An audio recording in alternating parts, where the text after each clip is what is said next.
विपरीत परिस्थितियों में कुछ लोग बिखर जाते हैं और उन्हीं विपरीत परिस्थितियों में कुछ लोग निखर आते हैं।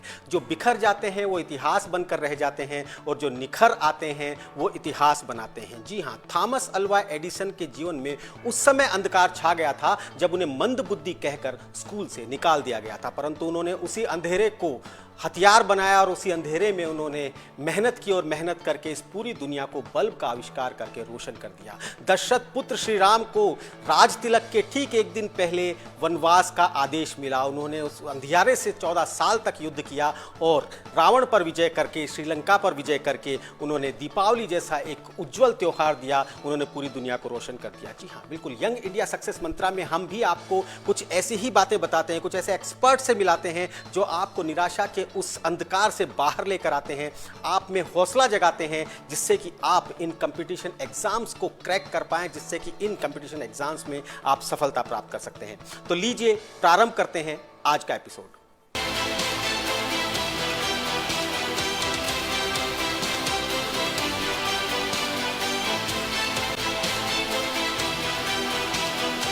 यंग इंडिया सक्सेस मंत्रा में आज हम आपको मिलवाने जा रहे हैं कवि से। जी हाँ, कवि दीपक बारहेट। आप सोच रहे होंगे कि कवि को यंग इंडिया सक्सेस मंत्रा में क्यों बुलाया गया। जी हाँ, तो आपको बता दें कि जितने भी बड़े मोटिवेशनल लोग हुए हैं वो शायद कवि ही हुए हैं। भगवान श्री कृष्ण ने कविता के रूप में गीता लिखी और पूरा महाभारत जितवा दिया। जामवंत ने कविता के रूप में हनुमान को उनकी शक्तियाँ याद दिलाई और समुद्र पर छलांग लगा दिया। आज इसीलिए हमारे साथ कवि दीपक बारहेट हैं। कवि दीपक बारहेट एक शिक्षक हैं। कवि दीपक बारहेट हिंदी पढ़ाते हैं। कवि दीपक बारहेट कला और संस्कृति पढ़ाते हैं। सबसे पहले बहुत बहुत स्वागत आपका दीपक जी हमारे इस खास कार्यक्रम में। धन्यवाद जी। दीपक जी, बात उसी से शुरू करते हैं। सबसे पहले आप एक शिक्षक हैं और साथ में कवि हैं, दोनों का कॉम्बिनेशन क्या है? अभी आपने जो अभी बात की एडिसन साहब की, तो वहीं से 4 पंक्तियों के माध्यम से ही अपनी बात आरंभ करता हूं कि निराशा के ये बादल कई बार व्यक्ति के जीवन में गहरा जाते हैं, लेकिन उसी संकल्प शक्ति को मूर्त रूप देते हुए मैं 4 पंक्तियों के माध्यम से अपनी बात आरंभ करता हूं कि ये अंधेरे कब तक राह रोक लेंगे, ये अंधेरे कब तक राह रोक लेंगे, सूरज तो उगेगा और ये बाधाओं के बवंडर भी खुद को आजमा ले, अंधेरा तो छटेगा। ये बाधाओं के बवंडर भी खुद को आजमा ले, अंधेरा तो छटेगा। तम का अस्तित्व नहीं रह सकता यहां, तम का अस्तित्व नहीं रह सकता यहां, दिन तो उगेगा। तम का अस्तित्व नहीं रह सकता यहां, दिन तो उगेगा और ये खुश ना हो कि रात लौट कर आएगी, दीपक तो जलेगा, दीपक तो जलेगा। इसी के माध्यम से आपने जो एडिसन साहब के लिए जो बात कही उसको 4 पंक्तियों में मैंने व्यक्त किया। और ये पंक्तियां केवल मात्र मेरी पंक्तियां नहीं, ये तमाम उन जुझारू लोगों की सामूहिक संकल्प शक्ति का मूर्त स्वरूप है, जो विपरीत परिस्थितियों में भी लगातार अपने जोश, जुनून, उत्साह को आगे रखते हुए सफलता की ओर आगे बढ़ते हैं। और आपको भी धन्यवाद और आपकी टीम को भी धन्यवाद कि युवाओं के लिए आपने की ये नई अभिनव पहल आरंभ की। जी हाँ, बिल्कुल। जिस तरह से आपने 4 पंक्तियां कही उसी प्रकार से मैं भी आपको 2 पंक्ति ये कहना चाहता हूं कि जहां आंधियों का रोज आना जाना है, हमें भी दीपक वहीं जलाना है। तो दीपक जी, स्वागत है आपका हमारे इस कार्यक्रम में। वापस लौट कर आते हैं जो हमारा कार्यक्रम है यंग इंडिया सक्सेस मंत्रा, जिसमें हम हमारे छात्रों को, हमारे अभ्यर्थियों को, हमारे प्रतियोगी परीक्षा की तैयारी करने वाले स्टूडेंट से बात करते हैं। अभी बहुत सारे एग्जाम्स आने वाले हैं, क्योंकि ये जो मार्च के बाद का महीना होता है ये असल में एग्जामिनेशंस का महीना होता है। आज हम हमारे इस कार्यक्रम को लेकर चलते हैं उन प्रतियोगी परीक्षाओं की तरफ जो अगले 2-3 महीने में होने वाली है, और उसमें जो हमारे स्टूडेंट्स हैं वो किस प्रकार से तैयारी करें, क्या करें, निराशा के भाव को ना आने दें और उनका हौसला हमेशा बना रहे। आज इसी पर हम चर्चा करेंगे।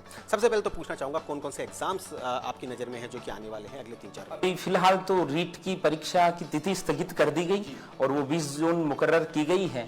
और राजस्थान पुलिस के अंदर एसआई परीक्षा भी आयोजित होने वाली है और अभी इसी फेहरिस्त में आगे फर्स्ट ग्रेड की परीक्षा भी होने वाली है और बाकी भी कई परीक्षाएं चलती रहती हैं। लेकिन मुख्यतः राजस्थान में जैसे शिक्षक भर्ती के बारे में अपन चर्चाएं करेंगे, लेकिन उस बिंदु पे चर्चा करते हुए अपन ये कहना चाहेंगे कि युवाओं के मन में सबसे पहला प्रश्न जन्म लेता है कि सफलता है क्या और तैयारी कैसे करें। आज अपन उनके मन के प्रश्नों के उत्तर लेकर के आगे बढ़ते हैं।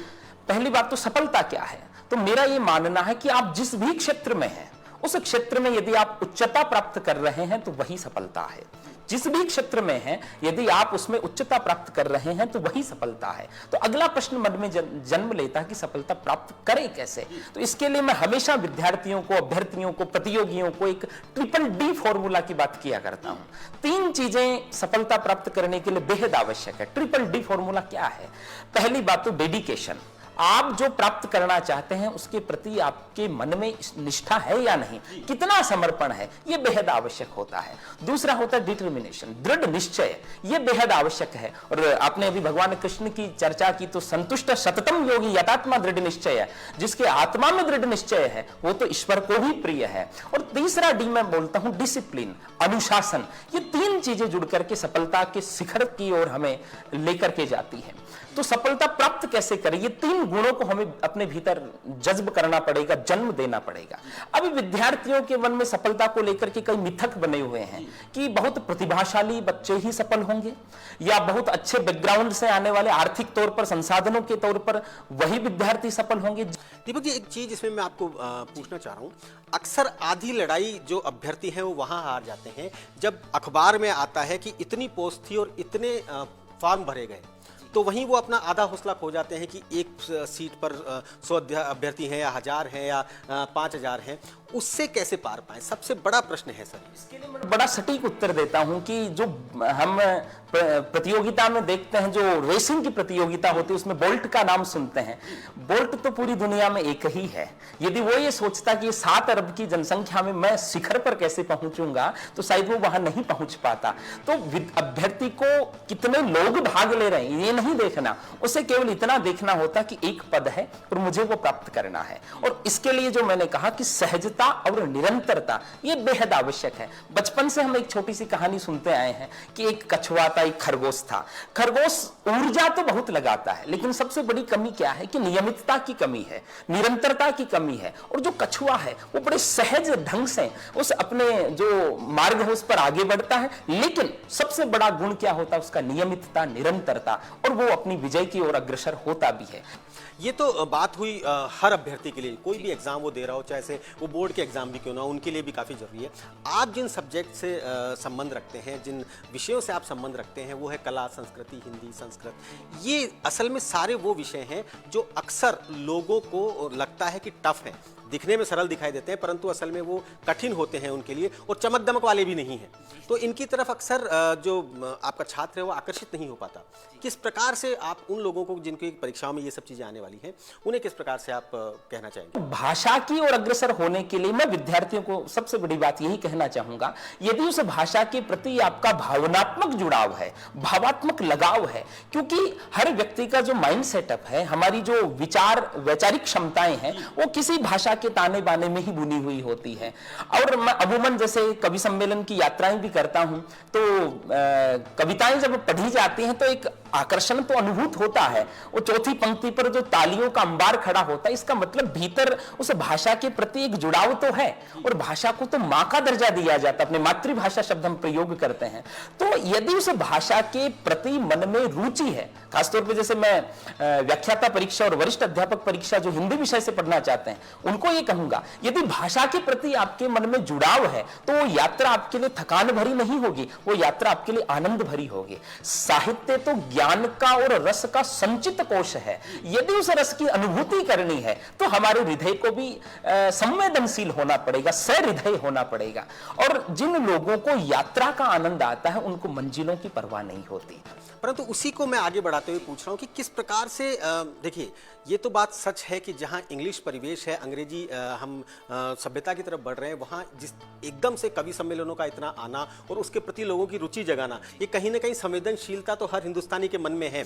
परंतु जो आज की युवा पीढ़ी है वो किस प्रकार से उस तरफ आए जिससे कि कम से कम ये जो सब्जेक्ट्स, ये जो विषय जो आप पढ़ा रहे हैं वो उन्हें बोर ना लगे और उन्हें पढ़ने में अच्छा लगे? जी, मैंने अभी कहा ना कि भाषा के माध्यम से हम साहित्य के उस रस के पारावार तक पहुंच सकते हैं, और जहां रस की अनुभूति हो रही है वहां बोरियत का तो सवाल ही नहीं उठता। मैं कला और संस्कृति की बात, जी हाँ, कला और संस्कृति भी, जैसे अपन सब राजस्थान है और राजस्थान सांस्कृतिक तौर पे एक समृद्ध राज्य है।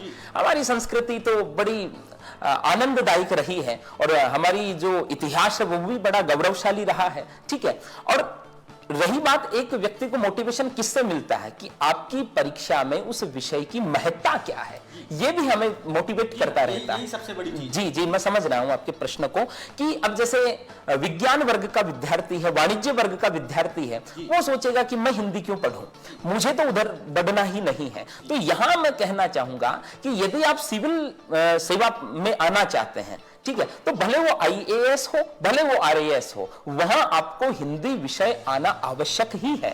भले आप आईएएस परीक्षा दे रहे हैं तो वहां आपका एक पेपर होना है जो आपको पास करना ही होगा, 300 अंक का वो पेपर होने वाला है। और यदि आप राजस्थान प्रशासक सेवा में जा रहे हैं तो वहां आपको 120 अंक का हिंदी का पेपर मिलने वाला है। भले आप बाद में इंजीनियरिंग बैकग्राउंड से आते हैं और भले आप कॉमर्स के बैकग्राउंड से आते हैं। तो यदि आप सिविल सेवा में जाना चाहते हैं तो हिंदी तो, और रही बात भाषा जो है, भाषा तो व्यक्तित्व का दर्पण होती है, आपकी शब्द शैली आपकी परवरिश का परिचायक होती है, और व्यक्तित्व का आकलन भी आपके मुखार बिंद से निकलने वाले शब्दों से होता है। रही बात आप जो ज्ञानार्जन कर रहे हैं, भले किसी भी विषय का कर रहे हैं, लेकिन उसका माध्यम तो कहीं ना कहीं क्या है, भाषा ही तो है। मैं यही पूछना चाहता हूं, इसमें हमारे अभिभावकों का कितना रोल है जो कि उसे बचपन से कला, संस्कृति और अपनी भाषा से जोड़ के रखें, और ऐसा ना हो कि जब उनके पास सिलेबस में आए तब वो देखें कि ये भी कोई विषय होता है या इसको हमें याद करना पड़े।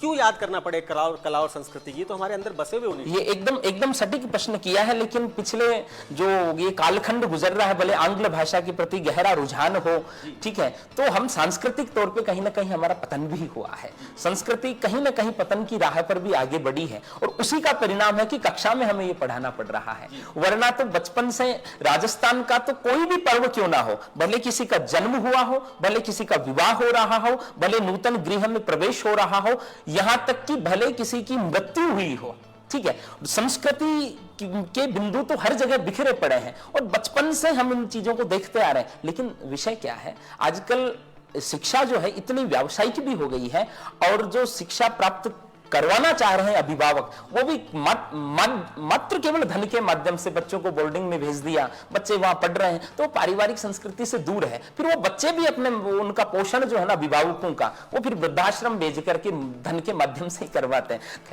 किस तरह से करें परीक्षाओं की तैयारियां, क्योंकि ये जो विषय है, हर विषय का अपना एक अलग तरीका होता है, हर विषय को पढ़ने का एक अलग समय होता है। जिन विषय की हम बात कर रहे हैं, जो कि एग्जाम्स में बहुत अच्छे तौर पर आते हैं, इनकी परीक्षा की तैयारी कैसे करें? मैं अगर हिंदी की बात करूं तो कहाँ से शुरुआत? बच्चे अमूमन क्या है, पढ़ना, उनको एक ही शब्द सुनना होता है कि तू पढ़ाई नहीं कर रहा, और वो किताब लेकर के बैठे रहते हैं। भले वो 4 घंटे बैठे हैं, 5 घंटे बैठे हैं, 6 घंटे बैठे, किताबें लेकर के बैठे हैं। लेकिन केवल पढ़ना वही नहीं है, पढ़ करके उसको समझना, और मैं तो कहूंगा स्मृति स्तर तक उस ज्ञान को पहुंचाना, वो बेहद आवश्यक होता है।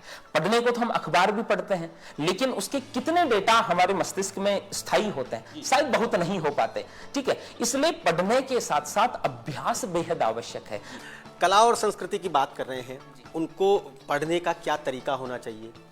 उनको पढ़ने का तो सीधा सीधा तरीका है, जैसे कक्षा के अंदर हम कई बार लोकगीत पढ़ाते रहते हैं, ठीक है। अब लोकगीत तो हमारे घर के हर कार्यक्रम का हिस्सा बनते हैं। महात्मा गांधी कहा करते थे कि लोकगीत हमारी संस्कृति के पहरेदार हैं, और उसी परिवेश में हमारा लालन पालन हो रहा है। तो मैं तो यहां तक मानता ही नहीं कि इनको किताबों से पढ़ने की जरूरत है। किसी के विवाह की रस्में हो रही हैं तो हम बहुत करीबियत से उनको अनुभूत करते रहते हैं, और वहीं से वो निकासी की परंपरा चल रही है, वहीं से भाभी सा काजल लगा रहे हैं, तो ये परंपराएं तो बड़े लोक रंजन है, ये तो लोक मानस का रंजन है। तो लोक संस्कृति को पढ़ने के लिए किताबों पर निर्भर होने की जरूरत ही नहीं होती। चारों ओर लोक रंग बिखरे पड़े हैं अपने यहाँ तो। जी हाँ, लेकिन ज़रूरत इसलिए पड़ रही लोक संस्कृति को, क्योंकि अब जितने भी पहले हमारे शादी के रीति रिवाज थे, विवाह के रीति रिवाज थे, वो इवेंट्स में तब्दील हो गए हैं। गीत गाने को हम महिला संगीत में बदलने लगे हैं, इसलिए शायद बच्चों को ज़रूरत है कि किताबों के माध्यम से उन्हें पढ़ाया जाए। चलिए, कहाँ गलती होती है हिंदी के पेपर में? जब बच्चा जाता है, अपना पेपर स्टार्ट करता है, कहाँ गलतियाँ होती हैं उससे? ये प्रारंभिक तौर पे तो मुझे कहते हुए बड़ी डर भी लगता है और दर्द भी होता है, दोनों चीजें हैं। मैं जब कई बार अभ्यर्थियों की कॉपियां देखता हूं तो लिखावट से संबंधित ही सबसे बड़ी त्रुटि होती है, वर्तनी संबंधी त्रुटि होती, शब्दकोश बड़ा कमजोर है। आप आजकल के विद्यार्थियों को तो हिंदी के अंदर यदि आप गिनती लिखने के लिए कहें तो उन्हें पता नहीं होता कई बार कि ये 43 होता है या 43 होता है। इतनी बड़ी कमजोरी रही है और इसको एक दिन में पूरी नहीं किया जा सकता। तो प्रारंभ से विद्यार्थी पढ़ रहे हैं और ये केवल भाषा के अध्यापक का ही दायित्व नहीं होता कि वो हिंदी विषय को मजबूत करें, बाकी भी विद्यालय के अंदर जितने अध्यापक वो भी भाषाई समृद्ध परिवेश बच्चे को मिलना बेहद आवश्यक है। अन्यथा अपने यहाँ एक परसेप्शन बना हुआ है कि हाँ ये कमी है, ये तो हिंदी वाले गुरुजी देखेंगे जी। अब बाकी गुरुजी गलत लिख रहे हैं तो बच्चा तो अनुकरण से भाषा सीखता है और ये कमी आगे जाकर की बड़ी अनुभव होती है। रीट का एग्जाम, जो रीट की परीक्षा है वो आगे खिसक गई है। जो लोग पढ़ रहे थे उन्हें निराशा लगी होगी और जो लोग नहीं पढ़ पाए थे शायद उनके लिए अच्छा हुआ कि अब वो तैयारी कर ली है। हिंदी के लिए तो फिर से बात वही है कि हिंदी को तो लोगों ने फिर भी आगे के लिए छोड़ा हुआ था कि सबसे लास्ट में पढ़ेंगे, क्योंकि जैसा कि आपने कहा मातृभाषा है, माँ जैसी लगती है तो उसको हम ज़्यादा सीरियसली नहीं लेते हैं। क्या करना चाहिए उन अभ्यर्थियों को जो कि रीट की तैयारी कर रहे थे, आगे बढ़ने वाली में जो निराशा हुई है उनको, और जिन्होंने अभी पढ़ाई शुरू की है उनके लिए यही कहना होगा कि मैं जैसे महाभारत युद्ध से पहले के दृष्टांत के माध्यम से समझाता हूं। जब पांडवों को वनवास हो गया था तो दुर्योधन निश्चिंत था कि युद्ध तो 12 वर्ष बाद होगा, फिर अज्ञातवास होना है, मैं पहचान लूंगा उसमें, फिर 12 वर्ष की बात चली जाएगी या 13 वर्ष बाद युद्ध होना, उसने माइंड में ये बैठा रखा है। लेकिन जब वो विश्राम के काल में है, उस समय जो पांडव है, अर्जुन है, उस समय दिव्यास्त्रों की खोज में जाता है। तो दुनिया जब विश्राम कर रही हो उस समय जो तपस्या कर रहा है वह विजयी होगा, निसंदेह है। ठीक है, परीक्षा आगे गई, हल्की सी मायूसी भी आती है और जिन्होंने तैयारी नहीं कर रखी थी उनको खुशी की अनुभूति भी होती है। लेकिन सहजता और नियमितता, इन दो मंत्रों को आत्मसात करते हुए आपको आगे बढ़ना पड़ेगा। और यदि रीट परीक्षा की बात करें तो 30 अंक की हिंदी होती है। 30 अंक, 150 में से 30 अंक, तो अंक भार भी बड़ा अच्छा है और उसके लिए अभी आपके पास वक्त भी है। और जहां सबसे बड़ी मुझे कमी दिखती है, जो शिक्षकों की सिखाने वाली चीजें हैं वो तो आपको अपनी कक्षाओं में मिल जाएंगी, लेकिन जो शब्दकोश को समृद्ध करना है, जैसे पर्यायवाची है, विलोम शब्द है, लोकोक्ति है, मुहावरे हैं, इन चीजों में परख पत्र में हम देखते हैं कि उनकी काफी त्रुटियां होती है। जी हाँ, यंग इंडिया सक्सेस मंत्रा में फिलहाल वक्त है एक छोटे से ब्रेक का। ब्रेक के बाद हम फिर हाजिर होंगे, कहीं जाइएगा नहीं, देखते रहिए न्यूज इंडिया।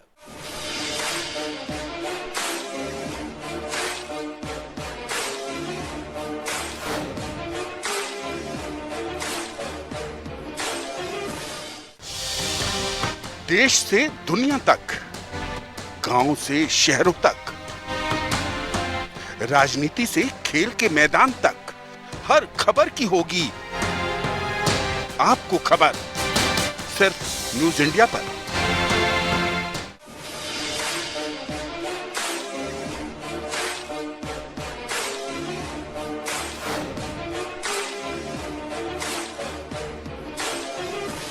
ब्रेक के बाद स्वागत है आप सभी का एक बार फिर से हमारे इस खूबसूरत कार्यक्रम में, जो कि हम लेकर आते हैं हमारे उन यंग इंडियंस के लिए जो कि परीक्षाओं की तैयारियां करते हैं। दीपक जी, कुछ लोग बार बार एग्ज़ाम देते हैं, उसके बाद बार बार परीक्षाएं देते हैं, उसके बाद भी उनका सिलेक्शन किसी कारणों से नहीं हो पाता। ऐसे में उन्हें एक बहुत बड़ी समस्या होती है अपने घर वालों को फेस करने की। बाहर निकलते समय उन्हें बड़ा तनाव महसूस करते हैं और आगे वो एग्ज़ाम ना देने की सोच के दूसरी दिशा में भ्रमित हो जाते हैं। क्या करना चाहिए? लोगों के कसे तंजों का रंज न कर, सामना करना सीख ले और अपनी ओर उछलते पत्थरों को लपक उनसे नींव भरना सीख ले। तो वो जो चुभने वाली बातें कही जाती है घर से निकलते समय, वो तनाव का कारण भी बन सकती है, लेकिन आप चाहो तो वो आपके आगे बढ़ने का प्रेरक भी बन सकती है, वो आपके उद्दीपक भी बन सकती है। और ये निर्भर करता है हमारी मानसिकता पर, हम लेते किस ढंग से हैं, ये पूरा का पूरा उस पर निर्भर करता है। और शुरुआत में जैसे आपने एडिसन साहब की बात की, और वो कई बार असफल हुए इस बल्ब के निर्माण में, और हमेशा कहा जाता है कि आप असफलता के भय से जहां से मुड़ रहे हो उसका अगला कदम सफलता है। तो मायूस होने की तो आवश्यकता है ही नहीं। हालांकि मार्ग में आने वाली समस्याएं हमें डराती तो हैं, स्वाभाविक सी बात है, लेकिन वो डर कमजोर लोगों को पीछे कर देता है। लेकिन जो सच में आगे बढ़ने की चाह रखते हैं, वो डर उन्हें आगे बढ़ने के लिए भी प्रेरित करता है। जी बिल्कुल सही बात है, क्योंकि आज कवि हृदय हमारे साथ हैं, इसलिए बहुत ही अच्छे तरीके से आप लोगों को बता रहे हैं किस प्रकार निराशा के अंधकार से आप बाहर आ सकते हैं और किस प्रकार एक नए जोश के साथ आप अगली तैयारी कर सकते हैं।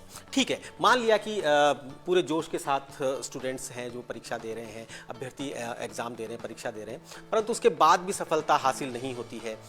उसके बाद उन्हें क्या करना चाहिए, क्योंकि उसमें सबसे बड़ा जो रोल है, सबसे बड़ा जो काम होता है वो उसके आसपास के समाज के अभिभावकों का, इन सब का होता है। उनका क्या दायित्व बनता है? उनका दायित्व, समझदार लोगों का दायित्व तो हमेशा आगे बढ़ाने का ही रहता है, ये स्वाभाविक सी बात है। और अभ्यर्थियों को मैं इतना कहना चाहूंगा कि आपके इर्द गिर्द 3-4 लोग ऐसे होने चाहिए जो हमेशा आपको मोटिवेट करते हो, जो हमेशा आपको सकारात्मक रखते हो।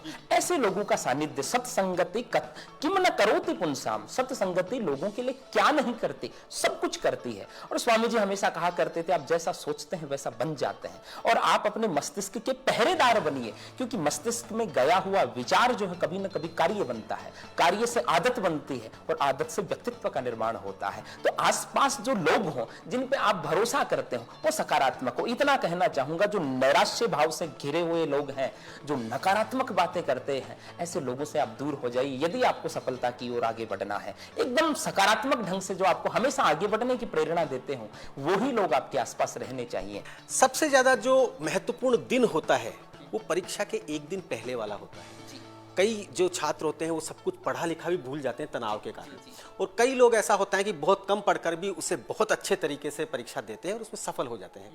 कैसे आए ये वाला एटीट्यूड कि आपने जितना पढ़ा है कम से कम उसे बेस्ट से बेस्ट देने की कोशिश करें? तनाव जन्म क्यों लेता है, मैं यहां से इस बात को आरंभ करता हूं। तनाव हमेशा परिणाम की गहरी अपेक्षा के कारण जन्म लेता है। यदि हम बहुत ज्यादा परिणामापेक्षी हो जाते हैं तो तनाव मन में जन्म लेता है। और एक तनाव का कारण यह भी होता है कि हमें स्वयं पर भरोसा नहीं है। और भरोसा कैसे जन्म लेगा? यदि आपने स्वयं को बार बार परखा नहीं है तो भरोसा भी जन्म नहीं लेगा। इसलिए आरंभिक चरण में मैंने कहा था कि बार बार आप टेस्ट देते रहें, बार बार आप प्रश्नों को हल करते रहें, और एग्जाम के पहले दिन तो आप एकदम निश्चिंत भाव से, आनंद भाव से बैठिए। उस समय आपको किताब, आप यदि 365 दिन नहीं पढ़ पाए तो उस एक दिन में इतना कुछ विशेष नहीं कर सकते। उस समय आपके मन में डर ये हो जाता कि ये छूट गया, वो छूट गया। और परीक्षा है क्या? मैं ये मानता हूं कि परीक्षा में जो जाते हैं 80% विद्यार्थी अच्छा पढ़ के जाते हैं। जहां तक मानना है, परीक्षा है क्या? विपरीत परिस्थिति में, तनाव की स्थिति में आपका मस्तिष्क निर्णय कैसा ले रहा है, इसका आकलन ही परीक्षा है। बहुत सी बार विद्यार्थियों के साथ क्या होता है, जैसे ही आप एग्जाम हॉल से बाहर आते हैं आपको याद आता, अरे उस प्रश्न में तो मैंने उत्तर गलत भर दिया, वहां किसी ने बताया नहीं है। तनाव हटा, मस्तिष्क ने सही ढंग से काम किया और उत्तर क्लिक हो गया। तो हमें से तनाव से मुक्त रहने के लिए एक तो स्वयं पर भरोसा। स्वयं पर भरोसा कैसे होगा? जब बार बार हम स्वयं को परखेंगे तब स्वयं पर भरोसा होगा। जो चीजें हमारे हाथ में नहीं है उन पे यदि हम चिंतन करते हैं तो हम असफलता की ओर जा रहे हैं। जैसे बच्चों के अभी रीट से पहले भी फोन आते रहते, सर परीक्षा कब होगी, होगी या नहीं होगी। ऐसे प्रश्नों पर चिंतन करना मतलब विकल्प हमेशा संकल्प को कमजोर करता है। कई बार स्टूडेंट के साथ ये भी हो जाता है कि जैसे 4 पेपर हैं कहीं पे और पहला ही पेपर उनका किसी कारण से खराब हो जाता है, तो बाकी के 3 पेपर, जो बाकी के 3 एग्जाम जिसमें कोई अच्छी तैयारी है, जिनकी अच्छी तैयारी है, उन्हें भी वो बिगाड़ लेते हैं। ऐसी परिस्थितियों में क्या करना चाहिए?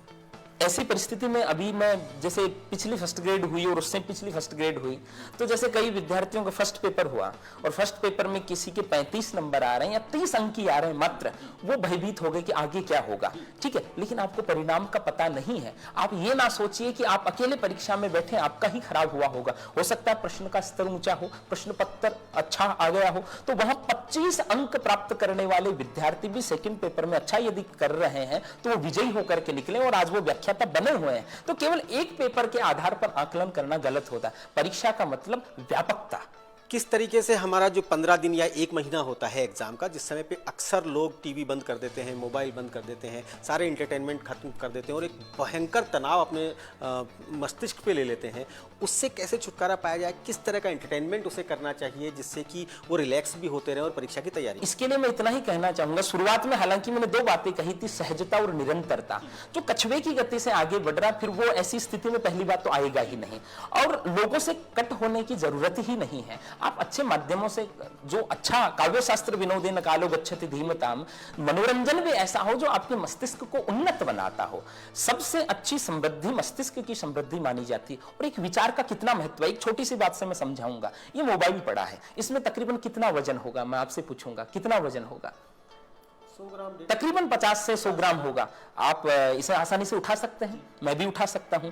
विचार इसकी तरह हल्का होता है। लेकिन आपको कोई कहे 1 घंटे तक इसको उठाना है, आपको दिन भर इसको उठाना है, तो शायद ये जो वजन आपके लिए नगण्य था, ये आपके लिए इतना भारी हो सकता है कि इस वजन के सामने हमारा अस्तित्व संकट में आ जाए। विचार की भी यही भूमिका होती है। यदि एक सकारात्मक विचार मस्तिष्क में प्रवेश किया है और वो लगातार जुड़ा हुआ है, तो हमें आगे की ओर लेके जाएगा। और एक नकारात्मक विचार हमारे भीतर प्रवेश कर गया, तो जैसे ही हमारे मन में विचार जन्म लेता है, नकारात्मक विचार जन्म लेता है, तो नकारात्मक ऊर्जा हमारी ओर गति करती है। सकारात्मक विचार जन्म लेता है तो एक पॉजिटिव एनर्जी हमारी ओर आती है। आपने देखा होगा, एक हल्की सी चिंता होती है, उस चिंता का चिंतन करते करते 1-1.5 घंटे में व्यक्ति की यह स्थिति हो जाती है कि उठकर चल भी नहीं पाता, इतना तनाव में चला जाता है। यह विचार की महत्ता है। एक बड़ा यक्ष प्रश्न जो हर छात्र किसी न किसी दूसरे से पूछता है, अपने सीनियर से पूछता है, और मैं भी लगभग हर कार्यक्रम में पूछता हूँ। एक प्रश्न पूछते हैं, वो आपने कितने घंटे पढ़ाई की थी? जी। या मुझे कितने घंटे पढ़ना चाहिए इस एग्जाम को क्रैक करने के लिए?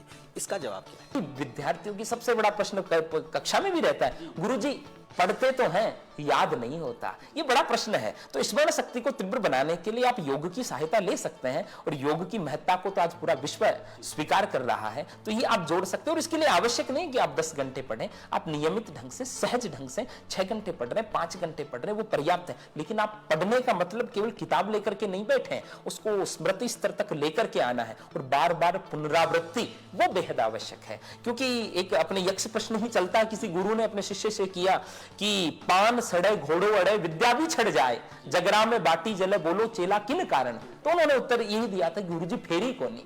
आपको बार बार उसकी पुनरावृत्ति आवश्यक है। हिंदी एक समृद्ध भाषा है जिसका शब्दकोश बहुत विस्तृत है। इस शब्दकोश को कैसे बढ़ाया जा सकता है? क्योंकि ये परीक्षा की बात नहीं है, एक आम आदमी के अपनी बोलचाल की बात है। जब वो अच्छे शब्दों का प्रयोग करता है तो उसका अलग प्रभाव पड़ता है। किस प्रकार से बिना कुछ पढ़े हुए और धीरे धीरे अपने आम जीवन में, दैनिक जीवन में प्रयोग करते हुए कैसे शब्दकोश को बढ़ाया जाए? इसका बड़ा एक सटीक सा उत्तर है, जो अच्छा पाठक है वो अच्छा लेखक है, और जो अच्छा श्रोता है वो अच्छा वक्ता है। आप उस भाषा की विषय वस्तु से कितना परिचय है, कितना उसके सानिध्य में आ रहे हैं, कितना उससे रूबरू हो रहे हैं, मुखातिब हो रहे हैं, स्वाभाविक तौर पे शब्दकोश से समृद्ध होगा। आप ये देखिए कि कोई विद्यार्थी बचपन में है, रामायण देख रहा है, तो उसका शब्दकोश स्वाभाविक तौर पे समृद्ध होने वाला है। स्वाभाविक सी बात है। कारण क्या है कि बच्चा अनुकरण से भाषा सीखता है, और ये केवल बच्चे पे नहीं, आप पर और हम पर भी ये चीज लागू होती है। यदि हमें विषय वस्तु से रूबरू ही नहीं हो रहे तो शब्दकोश हमारे पास आएगा कहां से? इसके लिए हमें एक अच्छा पाठक बनना पड़ेगा, एक अच्छा श्रोता बनना पड़ेगा। और अच्छा साहित्य मस्तिष्क को ऊर्जावान बनाता है, मस्तिष्क को उर्वर बनाता है। जी हाँ दीपक जी, सारी बात हो गई, परंतु अक्सर एग्जाम्स, परीक्षा, नौकरी, ये सब चीज़ों के पीछे भागते रहते हैं स्टूडेंट्स, छात्र। जीवन का अंतिम ध्येय क्या होना चाहिए? जन्म का अंतिम ध्येय नहीं कीर्ति या धन है। दिनकर साहब ने कहीं लिखा है, सुख नहीं धर्म भी नहीं, न तो दर्शन है, विज्ञान ज्ञान बल नहीं, न तो चिंतन है, जीवन का अंतिम ध्येय स्वयं जीवन है। जीवन, शुरुआत में भी मैं कह रहा था, समय तो मिला है और वो कट भी रहा है। अब कुछ नए भी कर रहे तो भी कट रहा है, लेकिन प्रति पल का आनंद लेते हुए आगे बढ़ना, जीवन जीना जिसे हम कहते हैं। सबसे स्वतंत्र रस जो भी अनग पिएगा, पूरा जीवन केवल वह वीर जिएगा। जी, मतलब आप ये कहना चाहते हैं कि आप जिस भी कार्य को कर रहे हैं उसे उत्सव की भांति कीजिए। परीक्षा की तैयारी कर रहे हैं तो भी उत्सव की भांति कीजिए, उसकी उल्लास की भांति आप पेपर देने चाहिए। उत्सव ही जीवन है। जी हाँ, क्या कहना चाहेंगे हमारे अभ्यर्थियों को जो कि अब आने वाले समय में अपनी परीक्षाएं देने जा रहे हैं? अभ्यर्थियों और तमाम युवाओं को जो देश भर में सुन रहे हैं, उनसे एक ही आह्वान करना चाहूंगा कि आपके नरसिंहों की बोली से डोल उठे दिंगनाग, कविता के माध्यम से 8 पंक्तियां, इनकी बोली से डोल उठे दिंगनाग, आग नित नव अनुसंधानों की दहक उठे, और इनके भुजदंडों के बल पर नभ जल थल रक्षित हो, भव्य भारत की आभा विश्व व्योम में चमक उठे, और आशाओं के उस आंगन में सशक्त सुताएं हिंद की आक्रोशित हो, झांसी वाली भाषा बोल सके, शक्ति दीजिए हे महिषासुर मर्दिनी रणचंडी के, जगत गुरु पुनः ये भारत बन सके। और इन युवाओं से मेरी अपेक्षा क्या है कि तन तेजोमय मन मेधा युक्त हो युवानों का, जो आज की समस्याओं का भी उत्तर मैं इसमें दे रहा हूं कि तन तेजोमय मन मेधा युक्त हो युवानों का, यौवन की मादकता में भी मर्यादामय व्यवहार करें, यौवन की मादकता में भी मर्यादामय व्यवहार करें और चाणक्य चेतना जीवंत करे, अखंड आर्यावर्त को चंद्रगुप्तों का सृजन कर नंद वंश का प्रतिकार करें और ज्ञान गरिमा शील सभ्यता की आधारशिला पर हर नगर नालंदा तक्षशिला बन सके। ज्ञान दीजिए हे ज्ञानदायिनी वीणा वादिनी, जगत गुरु पुनः ये भारत बन सके। इसी भाव के साथ मैं युवाओं से अपेक्षा करूंगा कि ये भारत पुनः उसी पटल पर स्थापित हो और ये सब आप लोग कर सकते हैं। आप सब कुछ कर सकते हैं, आप कुछ भी कर सकते हैं, बस ये जज्बा आपको अपने मन में जगाना है और उसके बाद आपको तैयारियां करनी है अपने आने वाले एग्जाम्स की, अपने आने वाली परीक्षाओं की, अपनी आने वाली प्रतियोगिताओं की। अगले सप्ताह हम फिर मिलेंगे आज ही के दिन, आज ही के समय, किसी नए विषय के साथ, किसी नए विशेषज्ञ के साथ। तब तक देखते रहिए न्यूज़ इंडिया। आपके घर के खाने में रेस्टोरेंट जैसा स्वाद ले आए MDH का शाही पनीर मसाला। पनीर को क्या मस्त बना डाला।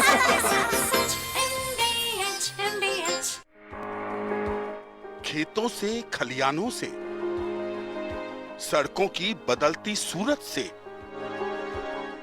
शिक्षा में बढ़ते कदमों से, पक्के होते मकानों से,